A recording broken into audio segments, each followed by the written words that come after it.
Good evening, this is Brass Tax. I'm Zakir Jacob. DMK MP and former Union Minister A. Raja is at it again. This time, he's once again insulted followers of the Hindu faith of Sanatan Dharma and Ram Bhaks by calling them chi idiots.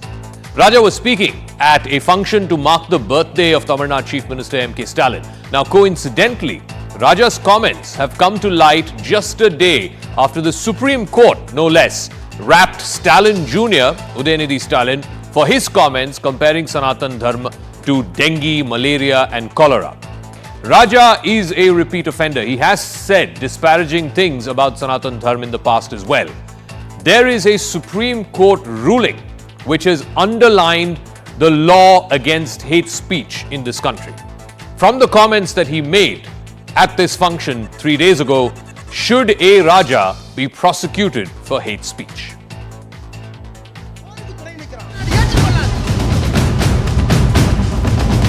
எங்களை பொறுத்தவரை HIV தொழுநோயை போல HIV போல சமூகத்து அவலம் நிறைந்த ஒரு நோயாகத்தான் நம்ம பார்க்கிறோம். சனாதனத்தை மீறி ஊர் சுத்துற ஒரு ஆளு சனாதனத்தை காப்பாற்றுகிறது எவ்வளவு பெரிய அயோக்கியம்.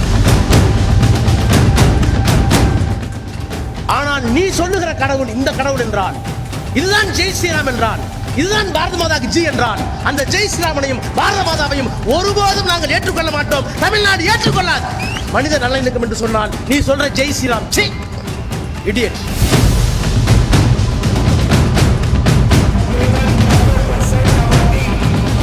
I don't think any of us support a statement like that. I denounce it.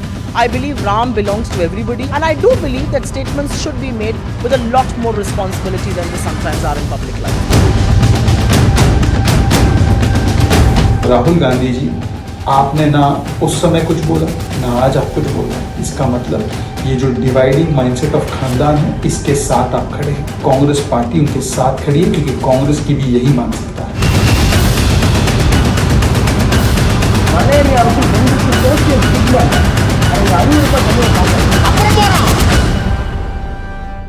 So first, Raja said that Sanatan Dharma is like leprosy.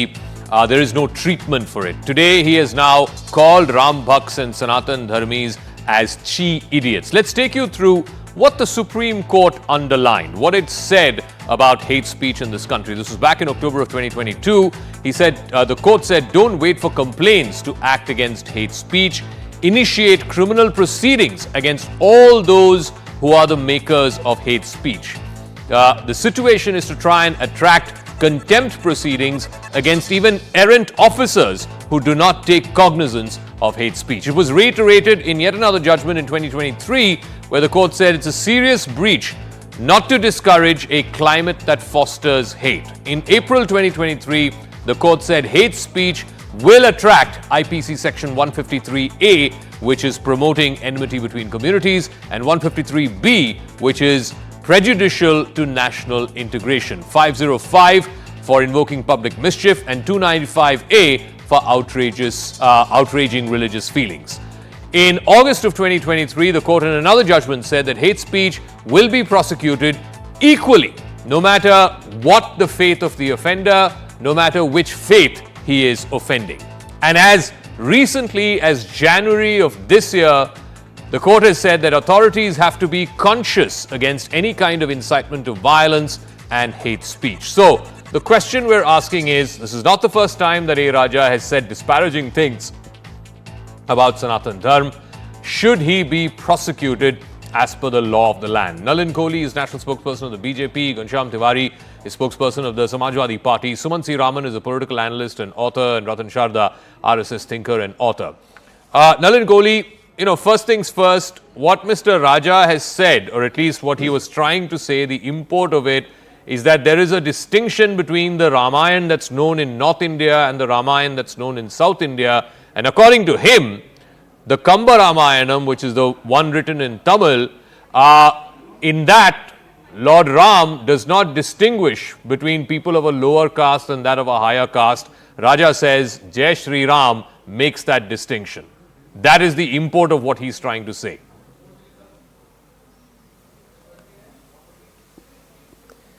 Well, he didn't use very elegant language to point out to this so-called import, did he?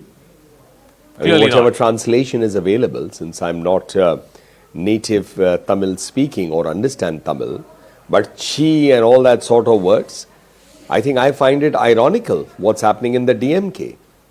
In fact, on the day Mr. Raja's speech becomes so viral, please note yesterday, the Honorable Supreme Court came down heavily on Udhayanidhi Stalin for considering Sanatan Dharma to be a disease. And this Honorable Court verbally remarked also that you cross your limits of freedom of expression and speech, and then you come running to the Supreme Court because you've got FIRs across the country for hurting people's sentiments. And amazingly and most ironically, on social media, I was seeing a video of no less than Mr. Stalin and his better half, his wife, performing Sanatan Puja before a temple, before some lord or goddess. So I really would like to ask the question. I mean, this whole tirade against Sanatan Dharma by the Chief Minister and his wife are going and praying before a temple. So then where does Mr. Udhayanidhi Stalin's views come? Vis-a-vis the first family of Tamil Nadu. And where does Mr. Raja's comments come then? Vis-a-vis the first family of Tamil Nadu. It's deplorable, the kind of language being used on Sanatan Dharma. And who gave them the authority to use this language against Sanatan Dharma? You want to practice it, you don't want to practice it, it's your choice. I mean, it's okay. Sanatan Dharma is wide enough to accept even the non-believers. But who has given him the right to run down somebody else's belief? And in the most crude language. That is the core question. And beyond Tamil Nadu and Tamil Nadu politics and the first family of Tamil Nadu, the DMK, what about Mr. Rahul Gandhi and the India Alliance? Where do they stand with their allies running down Sanatan Dharma? For the so-called Shiv Bucks and the Ram Bucks that we have in the Congress party, particularly close to elections, where do they stand on this? No, so and why should Sanatan Dharma be run down like this? Ghanshyam Tiwari, the point is, we saw this in the winter elections in Madhya Pradesh, Rajasthan, Chhattisgarh, when Udhayanidhi Stalin made those comments comparing Sanatan Dharma to cholera and dengue and it should be eradicated and so on. While it may or may not have an impact in Tamil Nadu and perhaps even in southern India, you clearly saw the impact in northern India, in Madhya Pradesh, Rajasthan, Chhattisgarh. Why then are your allies, ostensibly the DMK is a very important member of the India Alliance, continuing to make such statements? Mr. Raja has abused Ram Bhaks and Sanatan Dharmis, calling them chi idiots. Good evening, Zaka, to you, the viewers and fellow co-panelists.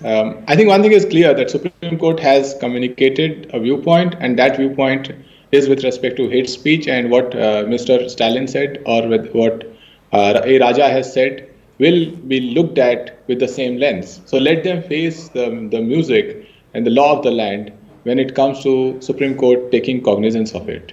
And talking about Supreme Court verdict, I think what A. Raja has done is given a easy opportunity for BJP to distract what is the most important public agenda of today facing the Modi government.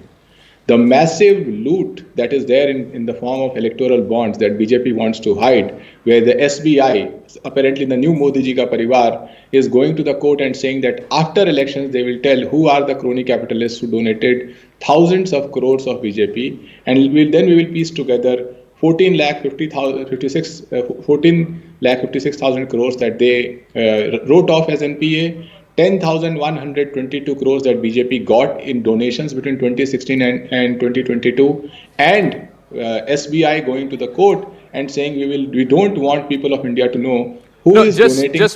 Just one small thing that I want to underline, Ghanshyam. The comments made by Raja were made on 1st of March. It was made on Mr. Stalin's birthday.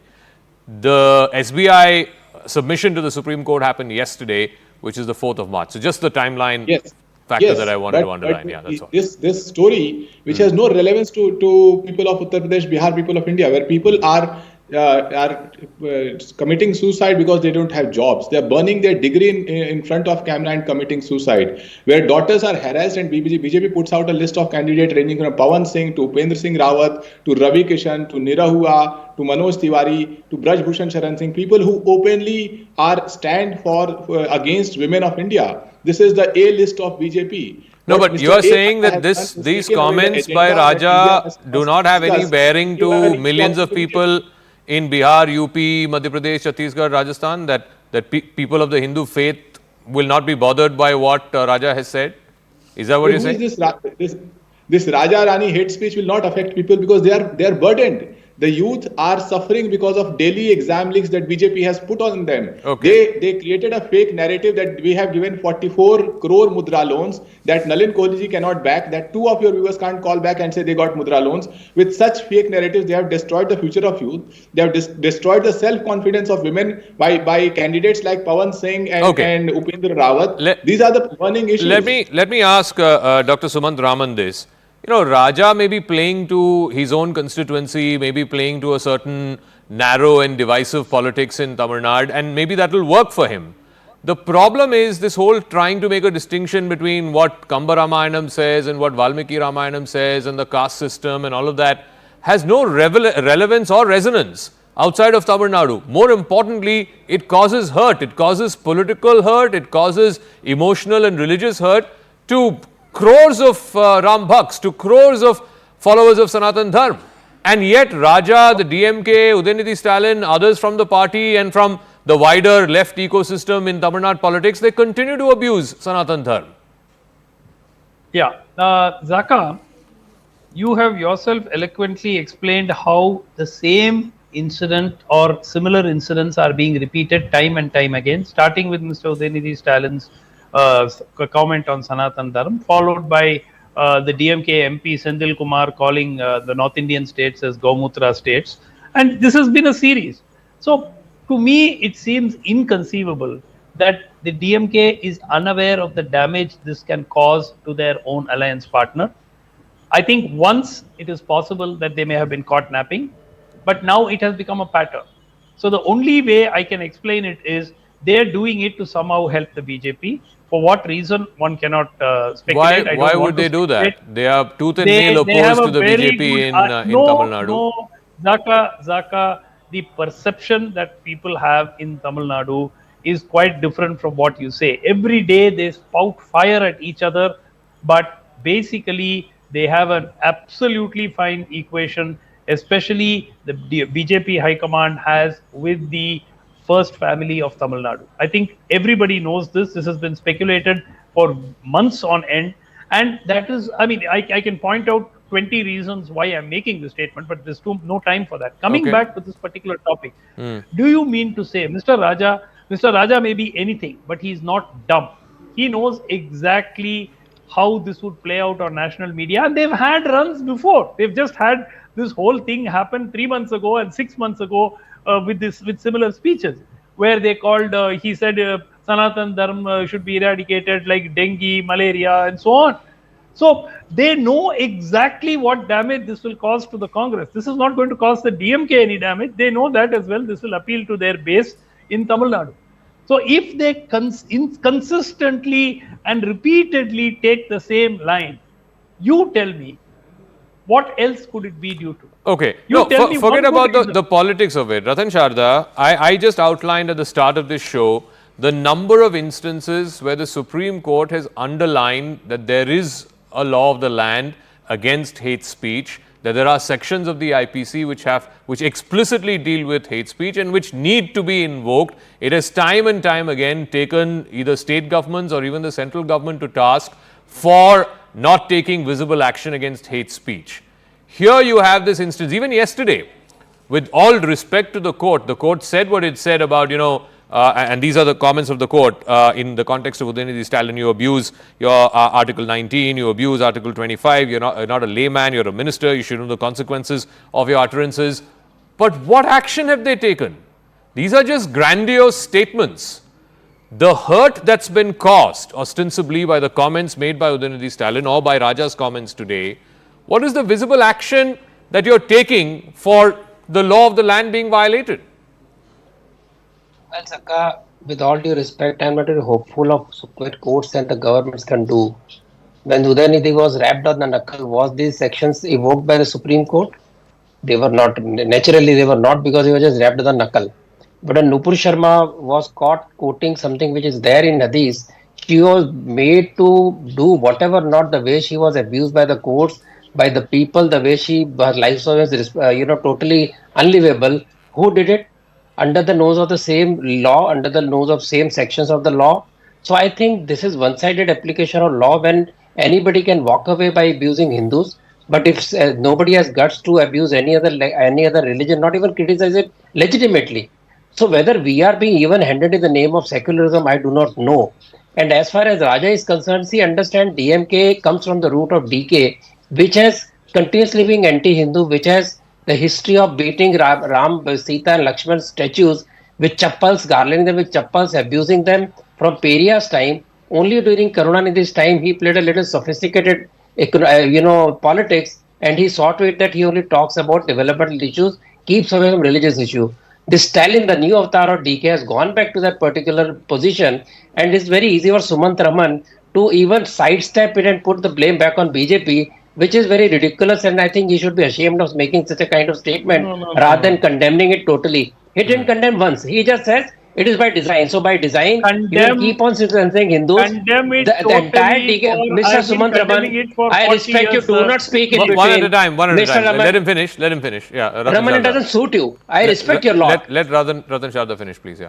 It is not the way to get into debate and CNN you keep on interrupting. Go ahead, you speak then. No. You Go and finish. defend more DMK. Ratanji, you Defend finish. DMK more. Finish. No, Ratanji, you finish. After that, Dr. Raman. Yeah.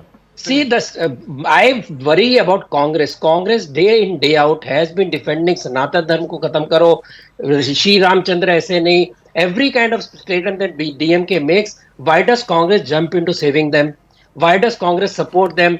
Every debate I go, they will somehow try to defend, knowing that is going to affect them all over India. And sorry, I forgot your name, my dear friend, Ghanshyam ji, he says that इतने सारे issue हैं, बहुत सारे issue हैं. Who stopped you from debating on the issues? Why do your leaders, whom you could not dismiss, then they went away from your party, like SP Maurya? You never defended them. You never supported, criticized them. You had people like Azam who called Bharat Mata a Dayan. He is part of the Samajwadi Party. So this continuous ridiculing Bharat Mata, insulting Hindus, insulting gods, that has become a typical secular way of speaking to a particular section of the society and trying to damage the entire social fabric. Let Dr. Raman quick responses, and after that I'll go back to Nalin Kohli. I think that's a fair point. Ram is there in your name, Dr. Raman. At least you should condemn what Raja said. 1 second. I have been condemning such speeches only for the last 30 years. Everybody in Tamil Nadu knows that I have stridently. But why put the blame on BJP then? Critic.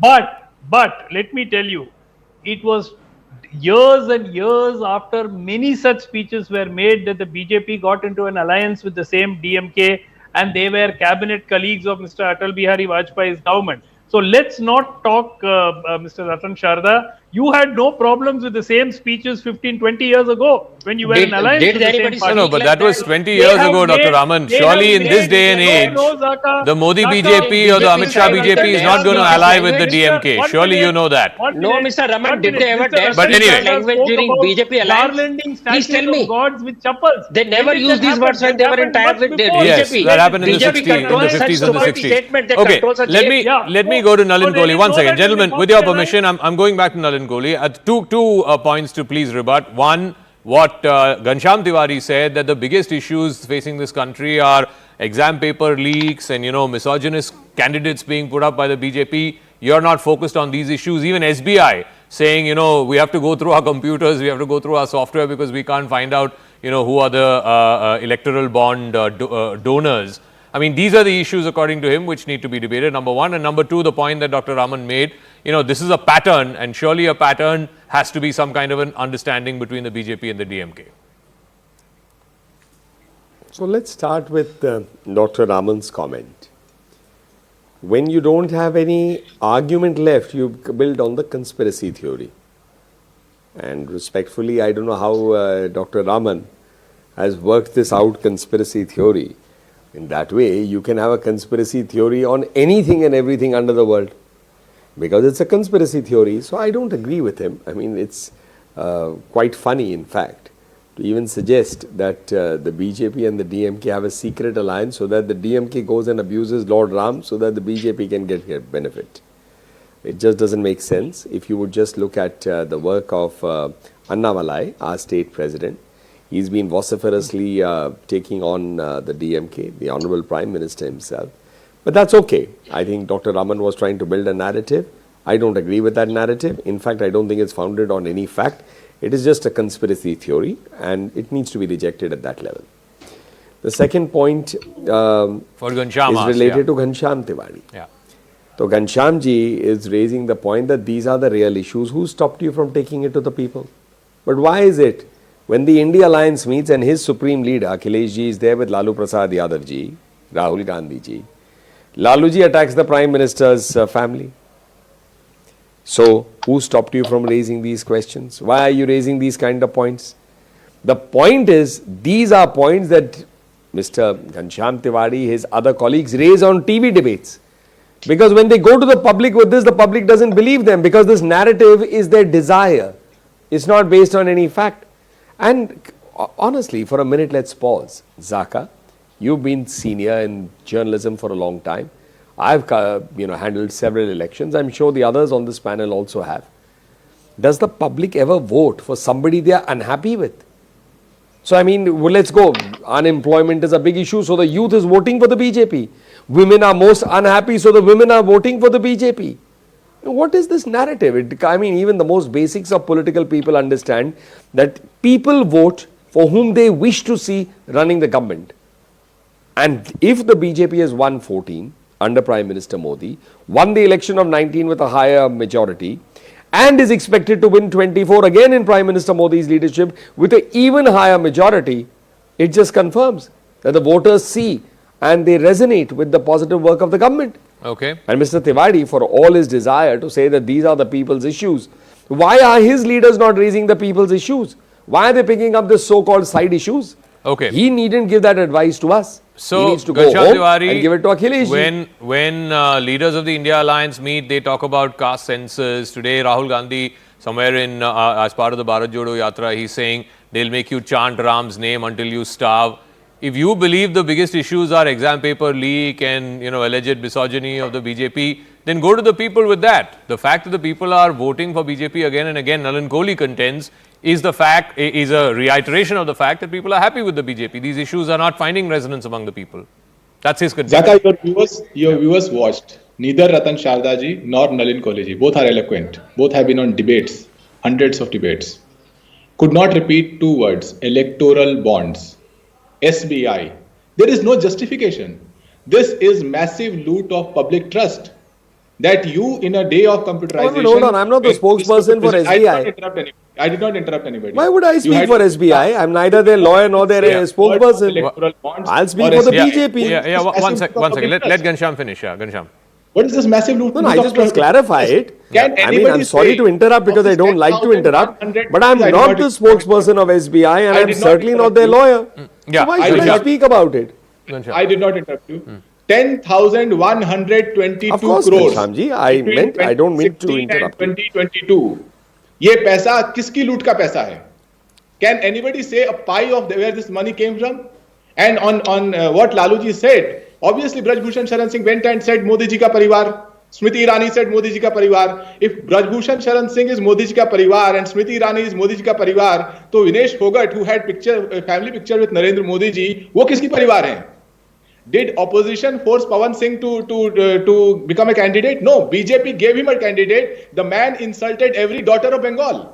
And then you have Ravi Kishan, another candidate from Gorakhpur, lauded by the Chief Minister of Uttar Pradesh, who is insulting every daughter of India. Then you have Manoj Tiwari. Then you have Nirahua. Look at the filthy songs that these people sing on a daily basis. Compare it with Braj Bhushan. Everybody is writing Modi ji ka parivar. So on one end you have corporate loot in electoral bonds. The Supreme Court has said BJP is hiding. Then you have this misogynist when the entire country is outraged that how the Beti Bachao model has become Rapist Bachao model from Gujarat, where you had Bilkis Bano case, and yet those people have the audacity to go back to court and court again and again because they are powered by BJP. They are powered by Ratanji, I also tweeted about this that when the first list was announced by the BJP last Saturday, the likes of Sadhvi Pragya and Ramesh Biduri, who are known to be motor mouths, they were dropped. Right? Good thing. But the BJP also renominated Ajay Mishra Teni. Tomorrow or day after, whenever the next list comes, will Brijbhushan Sharan Singh's ticket be cut or will he still end up getting the ticket? This is also a signal, a reaffirmation that people who make controversies, they won't be rewarded in the BJP. If he gets a ticket, then the message that goes across, Ratanji, is that, we need him and we value his electoral contribution more than the controversy he brings to the government or to the party. Ratan Sharda. Zaka, this question is better directed to Mr. Kohli because Fair he is enough. the spokesperson of Going by BJP. turns, I yeah. am not. Sure. I am not. When he talks about electoral bonds, he has every right to talk about electoral bond and he has to go to the public and expose BJP. Nobody stops him. But to say that only BJP benefited out of electoral bond, everybody benefited. Everybody could, whatever their extent, they took the money from this industrialists, whether parties from Odisha or Bengal or whichever. Is it that SPs, by the principal side, will not take money from the electoral bonds? No, they didn't get it probably, or they got what they could. So that is not the issue. Issue is that what was earlier happening, black money was being used for elections. It was made legal, so you donate legally, and the way people are victimized or donating to different parties, we know that. So that is a different issue, which is the courts, which is the SBI. It is not with me, and that is an issue which has every right to go. But Okay. talking of various candidates, I am saying that BJP has declared a list of candidates. See to it that those who are such hateful candidates, they lose. Please put their entire effort to defeat them. No, but You have every right. let me- BJP has at least corrected some of the wrongs. let me BJP ask. at least corrected some of the. Okay, My point is, what is the alliance? Yeah. Alliance is only for winning the elections. No alliance partner speaks to each other. No alliance partner speaks for each other. No alliance partner condemns somebody else's statements. And those people make statements on the stage. These people make statements against everybody. Totally hateful narrative. And what these people are doing on the stage? Nothing. No, so I you also want create an to, environment with no agenda. ask Dr. Sumant Raman. I mean, okay, let's go by whatever the DMK's logic is in this. Now, if the DMK's contention is they have a wider ambit for freedom of expression, which includes borderline abusing Hindu gods and followers of Hindu gods, why is the DMK government in the state so thin-skinned when it comes to criticism of its own? In June 2023, BJP leader S.G. Surya was arrested for a post claiming that DMK is curtailing free speech. In April 2023, the Supreme Court dismissed the Tamil Nadu government's plea against the Madras High Court, which had allowed the RSS to take out a procession. Right? In March 2023, a 23-year-old is arrested in Chennai for sharing a viral video that was critical of the DMK government's budget. Now, on the one hand, for your leaders, your party, the ambit of freedom of expression is wide, whereas people who criticize you, you pick them up and arrest them. Zaka, I have been saying this for many years. Both the DMK and the BJP are two sides of the same coin. Both have divisive ideologies. It is just that their targets are different. And I've been maintaining this for decades. It's not just now that I've started to say this. I've been saying this for a long time. The bottom line is that the DMK's Dravidian ideology is a divisive ideology. It believes in creating an enemy, and it always needs that enemy to sustain itself.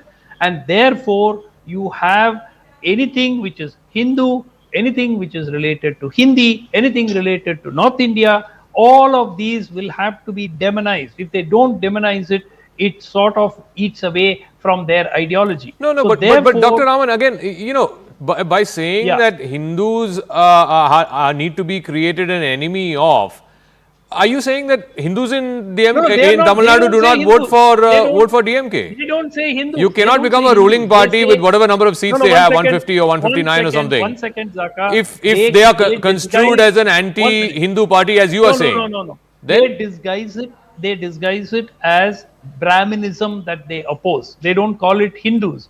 But for all practical purposes, it is not only Brahmins who worship Hindu gods. Of course. The entire Hindu community versus Hindu god. Yes. But one more thing, Zaka. You also have to understand that today the DMK is in power in Tamil Nadu. It is because of the minority vote. They get an overwhelming proportion of the almost 14 to 15% minority vote in the state. And that is what gives them the edge over the AIADMK or the other parties in the state. Dr. Raman, again, let's I be find this a very, very convenient, almost superficial narrative. The total minority population in Tamil Nadu is not more than 12 or 15%. The remaining 85% is Hindu population. How can a party get 159 seats if it's just dependent on 15% of the population? It makes no sense. Pardon me, Zaka. What was the difference between the DMK and the AIADMK in the last election? In terms of number of seats, I think ADMK had 55 and DMK had 159. That's a massive difference. That's a wave election. But be that as it may, I'm not. That's not the debate I'm getting into. I want to come back. 4%. I want 4% is a huge election. It's a wave election if there's a 4% gap between the two parties. But be that as it may, let me go back to Nalin Kohli. The point is, Nalin Kohli, that for whatever it is worth, DMK is hoping that likes of Raja, likes of Udhayanidhi Stalin are cementing a stated position which stirs up their base, as Dr. Raman said. This is catered to their base. And frankly, they couldn't care about whether it costs the Congress in Madhya Pradesh or in Rajasthan or in Chhattisgarh or prospectively in the rest of North India in the Lok Sabha election. The point is, how are you going to grow in that state of Tamil Nadu, which you ostensibly want to, because I think the PM himself has gone to Tamil Nadu like some 5 or 6 times in the last 6 months. On a positive agenda. That's how we would like to grow in the state of Tamil Nadu. Not on a divisive agenda, not on an agenda built around abusing Sanatan Dharma or any religion for that matter. Who gives the license to anybody to attack somebody else's faith in the most vile or the most harsh use of words as we are seeing it? So I think that is for the DMK to introspect. It is for them to decide how they would like to go before the people. But certainly, at the end of the day, what Ratan Sharda ji was pointing out in terms of other religions, he makes a very compelling point. Why this attack on Sanatan Dharma? I mean, this is not about attacking all religions. First, I'm saying none should be attacked. But then why specifically Sanatan Dharma? Because somewhere there must be a belief that we can abuse Sanatan Dharma and get away with it. That if we abuse Sanatan Dharma, at best it will be something told to us verbally, but we will not face any consequences. All right. So now the challenge that Mr. Raja or Mr. Udhayanidhi Stalin may face is the invocation of 153A in the manners conceptualized or enunciated by the Honorable Supreme Court. Okay, we'll see You if may that find happens. that instead of seeking I have smaller to things like wrap up club FIRs, because we're completely out of time. But thank you very much for joining us, to all our guests. Like I said, this could play out in the political field, clearly in the Lok Sabha election. What kind of impact this will have in Tamil Nadu? Beyond that we will closely track. And also, this is likely to play out in the legal field because the matter was before the Supreme Court as recently as yesterday. It will come up for hearing again, and whether the court takes cognizance of this also. This also pertains and falls under the ambit of hate speech. Well, I guess the ball is in the court's court, as it were.